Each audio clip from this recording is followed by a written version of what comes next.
வணக்கம் தங்கச்சி, நல்லா இருக்கிறியா தங்கச்சி? நல்லா இருக்கிறேண்ணா. அண்ணா, இன்னைக்கு நீங்கள் எனக்கு சில விஷயங்கள் சொல்லுங்கண்ணே, இல்லை சில செய்திகள் சொல்லுங்கண்ணே.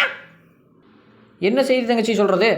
அண்ணா, நம்ம உடலில் ஏற்படக்கூடிய அறிகுறிகளை வச்சு நாம் அதில் என்ன பிரச்சனை நமக்கு அப்படிங்கிறத கண்டுபிடிக்கிற மாதிரி நம்ம உடல் அறிகுறிகளை பற்றி கொஞ்சம் சொல்லுங்கண்ணே.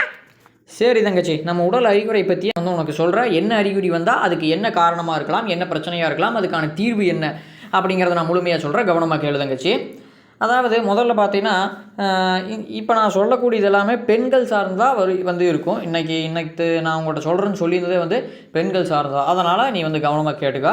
அதாவது பெண்கள் உடல் நலத்தில் போதிய கவனம் வந்து செலுத்துறதில்லை அப்படிங்கிற குற்றச்சாட்டு எழுந்திருக்குது. அதன்படி பார்த்திங்கன்னா பல பெண்கள் தங்களுடைய உடலில் ஏதேனும் வலி அல்லது அசௌகரியத்தை உணர்ந்தாலும் கூட அதை வந்து புறக்கணிச்சிடுறாங்க. எந்தெந்த உடலில் அறிகுறிகள் என்ன மாதிரியான பாதிப்பை குறிக்குது அப்படிங்கிறத நான் உனக்கு இனிமேல் வந்து விளக்கமாக சொல்கிறேன் தங்கச்சி. அதனால் கவனமாக கேளு. சரிண்ணே, சொல்லுங்கண்ணே. சரி தங்கச்சி, முதல்ல உனக்கு அதில் நான் சொல்கிறது என்னென்னா, காலில் தசை பிடிக்கிறது. அதாவது கால் பிடிப்புகளுக்கு 2 காரணங்கள் இருக்குது. ஒன்று நீரிழிவு, இன்னொன்று மெக்னீசியம் குறைபாடு. இப்போ இதையெல்லாம் வந்து நீ எப்படி தவிர்க்கலாம் அப்படின்னா, கீரை, வாழைப்பழம், தக்காளி போன்றவற்றை உணவில் சேர்த்துக்கொள்வதன் மூலம் நம்மளுடைய மெக்னீசியம் குறைபாட்டை தவிர்க்கலாம். நீரிழப்பு நோய் எப்படி தடுக்கலாம் அப்படின்னா, நீரிழப்பை தவிர்க்க தினம் வந்து 6 முதல் 7 கிளாஸ் தண்ணீர் குடிக்கும். அதாவது நீரிழிவு நோயினா தான் சக்கரை நோய். நீரிழப்பு அப்படிங்கிறது நம்ம உடலில் வந்து தண்ணீர் பற்றாக்குறை ஏற்படுது. அதை வந்து ஒரு 6 முதல் 7 கிளாஸ் தண்ணி குடிச்சினாவே சரியாயிருந்தங்கச்சி.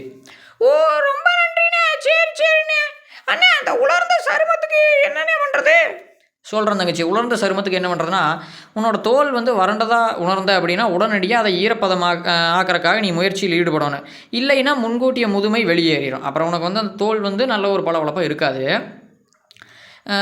வறண்ட சருமம் விரைவில் சுருக்கங்களையும் கூட உண்டாக்கும் தங்கச்சி. உடலில் வைட்டமின் இ இல்லாதனால இது நிகழுது. சரியா? அப்போது உன்னோட உணவில் மீனை நீ வந்து சேர்த்துக்க. மீன், அதாவது கடல்லேருந்து ஆற்றுலேருந்து பிடிப்புமா, அந்த மீனை வந்து நீ சேர்த்துக்கோ. வைட்டமின் இ எண்ணெயை வந்து சருமத்தில் தடவி மசாஜ் செய். இந்த 2 தான் வந்து உனக்கு நான் சொல்லக்கூடிய அறிவுரை. ஒன்று மீனை வந்து உணவில் சேர்த்துக்கோ, இன்னொன்று வைட்டமின் இ உள்ள எண்ணெயை வந்து எதுன்னு பார்த்து அதை வந்து சருமத்தில் தடவி நீ மசாஜ் செஞ்சீங்கன்னா இந்த மாதிரியான பிரச்சனையை, இந்த உலர்ந்த சருமத்துக்கான பிரச்சனையை வந்து நீ தவிர்க்கலாம் தங்கச்சி. ஓ, சரிண்ணே. அண்ணா, அடுத்தது சொல்லுங்கண்ணே. அடுத்த தங்கச்சி ஒரு சின்ன குறிப்பு மாதிரி, சோர்வு வந்து பொதுவாக ரத்த சோகையோட ஆரம்ப அறிகுறி. அதாவது எழுந்ததுக்கப்புறம் சோர்வு இருக்கிறதா எல்லாத்துக்குமே. ஆனால் இதுவுமே வந்து தினமும் காணப்பட்டுச்சுன்னா அது ஒரு ரத்த சோகைக்கான ஆரம்ப அறிகுறின்னு தெரிஞ்சுக்க தங்கச்சி. சரிண்ணே. அடுத்தது தங்கச்சி, நகமெல்லாம் உடையுது, உனக்கு எரிச்சலாக இருக்குது அப்படின்னா அது என்ன பிரச்சனை, இது எப்படி தீர்க்கல அப்படிங்கிறத சொல்கிற கேளு தங்கச்சி. அதாவது உனக்கு உடையிறது அப்படி இல்லைன்னா சேதமடைகிறது, இந்த மாதிரியாக நகங்கள் வந்து உடலில் பயோட்டின், புரதம் மற்றும் துத்தநாக குறைபாட்டோட அறிகுறி இதெல்லாமே. அப்போது இது துத்தநாகம்னா ஜிங்கு. அதுக்கு என்ன பண்ணலான்னா, முட்டை, தானியங்கள், பருப்புகள், வெண்ணெய், பால் இதெல்லாமே நீ உணவில் வந்து சேர்த்திக்கணும். சரியா? உடலில் எரிச்சல் உணர்வு, பொட்டாசியம் மற்றும் மெக்னீசியம் தேவை அப்படிங்கிறதா அர்த்தம். உனக்கு எரிச்சல் உணர்வு இருந்துச்சுன்னா போதிய ஓய்வும் பனிச்சுமையும் கூட அதற்கு காரணமாக இருக்கலாம் தங்கச்சி. அதனால் பார்த்துக்கணும். சரிண்ணே. அண்ணே, எனக்கு சோர்வாக இருக்குது, அதை பற்றி கொஞ்சம் தெளிவாக சொல்லுங்கண்ணே. சரி தங்கச்சி, சில சமயங்களில் நல்ல தூக்கத்துக்கு பிறகு சோர்வாக இருக்கிறது இயல்பு. ஆனால் தினமே சோர்வாக எழுந்திருப்பது மன அழுத்தத்தோட அறிகுறியாக கூட இருக்கலாம் தங்கச்சி.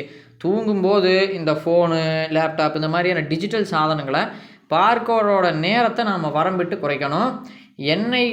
எண்ணெய்களை கொண்டு மசாஜ் செய்வது கூட நல்லது தான் தங்கச்சி. ஓ, சரிண்ணே. அண்ணே, நான் தலைக்கெல்லாம் குளிக்கிறனால அதுக்கெல்லாம் வெளியில் தான் நம்ம ஷாம்பு வாங்குறோம். அதுக்கு இயற்கையாகவே நம்ம வீட்லேயே கிடைக்கக்கூடிய பொருள், இல்லை நம்ம தோட்டத்தில் கிடைக்கக்கூடிய பொருளை வச்சு இயற்கையான ஷாம்பு தலைக்கு நம்மளால் தயாரிக்க முடியுமாண்ணே? முடியும் தங்கச்சி. அதுக்கான உனக்கு வந்து எப்படி நான் தயாரிக்கிறது, அதாவது முக்கியமாக குழந்தைகளுக்கு இது வந்து மிகவும் பயன்படக்கூடியது. அதனால் குழந்தைகளுக்கு தலைக்கு போடுறதுக்கு வீட்டில் இயற்கையாக எப்படி குளியல் தூளை தயாரிக்கிறது அப்படிங்கிறத நான் சொல்கிறேன். அதை நீ கேட்டுக்க தங்கச்சி. அதுக்கு தேவையான பொருள் அப்படின்னு பார்த்தீங்கன்னா, பன்னீர் ரோஜா இதழ் ஒரு 100 கிராம், ஆவரம்பூ ஒரு 50 கிராமு, துளசி இலை சிறிதளவு, வேப்ப எண்ணெய் சிறிதளவு, பச்சைப்பயிறு ஒரு 300 கிராமு, சிவப்பு சந்தனம் 50 கிராமு, புளி சிறிதளவு போட்டுக்க. கஸ்தூரி மஞ்சள் ஒரு 100 கிராம் எடுத்துக்க தங்கச்சி. ஆண் குழந்தையாக இருந்தால் கஸ்தூரி மஞ்சள் வேண்டியதில்லை. பெண் குழந்தையாக இருந்தால் நீ கஸ்தூரி மஞ்சள் எடுத்துக்கலாம். அடுத்தது ஒரு சிறிய வாணலியில், அதாவது இதை நீ எப்போ பயன்படுத்தணும், அதாவது எத்தனை முறைக்கு ஒருக்கா நீ இதையெல்லாம் தயாரிக்கணும் அப்படிங்கிறத சொல்கிறேன் கேளு. ஒரு சிறிய வாணலியில் சிறிது பொடியை போட்டு தினமும் நீ பயன்படுத்தலாம், தினமே பயன்படுத்தலாம். எப்போ நீ தயாரித்து வச்சுக்கிற பொடியை தினம் பயன்படுத்தலாம். ஆனால் 2 அல்லது 3 மாதங்களுக்கு ஒரு முறை நீ அரைச்சாலே போதும். ஒன்றும் கெட்டெல்லாம் போகாது, தினமுமே அரைக்கணும் அப்படின்னுலாம் கிடையாது. 2 அல்லது 3 மாதத்துக்கு ஒருக்கா நீ அரைச்சி பத்திரமா வச்சுக்கிட்டு தினம் போட்டுக்கிட்டு இருக்கலாம் தங்கச்சி இதையை. ஓ சரிண்ணே, அப்போ இது நமக்கு ரொம்ப சௌரியமாக போயிடு. ஆமாம் தங்கச்சி. சரி தங்கச்சி, எப்படி செய்கிறது, இந்த பொருளெல்லாம் வச்சு எப்படி செய்கிறது அப்படிங்கிறத சொல்கிற கேளு தங்கச்சி. சொல்லுங்கண்ணே. பச்சைப்பயிறு, கஸ்தூரி மஞ்சள், இந்த 2டையும் 1 மணி நேரம் வெயிலில் காய வச்சுக்கோ. அதுக்கப்புறம் நான் சொன்ன எல்லா பொருளையும் போட்டு, முன்னால் சொன்னல அது எல்லா பொருளையும் போட்டு அனைத்து பொருளையுமே கலந்து கிரைண்டரில் அரைச்சிக்கோ. சரியா? அதுக்கப்புறம் பார்த்தீங்கன்னா இதை எப்படி பயன்படுத்துறது அப்படிங்கிறத சொல்கிறேன். சுத்தமான தேங்காய் எண்ணெய் கொண்டு உடலில், அதாவது குழந்தையோட உடலில் மெதுவாக மசாஜ் செய்ச்சுக்கோ. அதுக்கப்புறம் குளித்த ஒரு 10 நிமிடங்களுக்கு பிறகு, குளித்ததுக்கப்புறம் ஒரு 10 நிமிஷத்துக்கு பின்னால் இந்த பொடியை தண்ணீரில் போட்டோன்னு என்ன ஆகும், பேஸ்ட் மாதிரி ஆயிருமா. இந்த பொடி இருக்கும், தண்ணீரில் போட்டால் பேஸ்ட் மாதிரி ஆயிரும். தண்ணீரில் கலந்து குழந்தையோட உடலில் பூசலாம். ஓ சரி அண்ணா, முகத்துக்கு மேலே பூசலாமாண்ணே? தங்கச்சி, முகத்துக்கும் கூட நீ இதை பயன்படுத்திக்கலாம் தாராளமாக. முகத்தை மசாஜ் செய்யாமல் கூட தண்ணீரில் கழுவிவின்னு இதை நம்ம பயன்படுத்தலாம். எண்ணெய் போட்டு மசாஜ் செய்ய சொன்னோம்ல 10 நிமிஷம் கழிச்சு, அந்த உனக்கு மசாஜும் கூட செய்ய வேண்டியதில் முகத்துக்கு. நீ இதை தாராளமாக மசாஜே செய்யாமல் முகத்தை தண்ணீரில் கழுவுனதுக்கப்புறம் நீ இந்த பொடியை பயன்படுத்தலாம் தங்கச்சி. ஓ சரி சரிண்ணே. அண்ணே, நாம வெளி கடையில் வாங்கி போடுறோம், இப்போ நீங்கள் ஒரு வழிமுறை செஞ்சு சொல்லிக்கிறீங்க, இதையும் நான் செய்கிறேன். அப்போ எனக்கு என்னென்ன நன்மை, அதை விட இதில் ஏதாவது நன்மை இருந்தால் தானே நாம் செய்யணும், இல்லைன்னா நான் கம்முனு கடையிலேயே வாங்கி போட்டு போயிடுவேனே. ஆமாம் தங்கச்சி, நான் நன்மை இல்லாமல் உனக்கு சொல்ல மாட்டேன்ல தங்கச்சி. நன்மை இருக்குது தங்கச்சி. என்னென்ன நன்மைன்னு உனக்கு சொல்லிடுறேன். நீ பார்த்தான்னா ஏதோ நன்மை இல்லாத மாதிரி நீ ஒன்றும் போடுற மாதிரி தெரியலையா? சரி தங்கச்சி, நான் உனக்கு அதில் என்ன நன்மை இருக்குதுன்னு தெளிவாக சொல்லிடுறேன், அப்புறம் நீ முடிவு பண்ணிக்கோ. சரிண்ணா, எனக்கு அந்த நன்மை சொல்லுங்கண்ணா. சரி தங்கச்சி, நன்மை கேளு. ரோஜா இதழ்கள் சருமத்தை ஈரப்பதத்துடன் வைத்திருக்க உதவுது. ஏன்னா நீ ரோஜா இதெல்லாம் பயன்படுத்துகிற, நான் ஒவ்வொன்றும் பயன்படுத்துறது எந்த மாதிரி பயன்படுது அப்படிங்கிறத நான் சொல்கிறேன், கேட்டுக்க, தெளிவாக கேட்டுக்க. நீ இப்படி கேட்குறதுனால தெளிவாகவே சொல்லிடுறேன். ரோஜா இதழ் சருமத்தை ஈரப்பதத்தோடு வச்சிருக்கிறதுக்கு உதவுது. பச்சைப்பயிறு மற்றும் புளி சருமத்தில் உள்ள இறந்த செல்களை நீக்கி மென்மையாக்குது. ஆவரம்பூவு, துளசி, வேம்பு இவையெல்லாம் கிருமி நாசினியாக பயன்படுது. மஞ்சள் குழந்தையின் உடலில் உள்ள தேவையற்ற முடியை நீக்குது. சிவப்பு சந்தனம் சருமத்தின் நிறத்தை மேம்படுத்துது.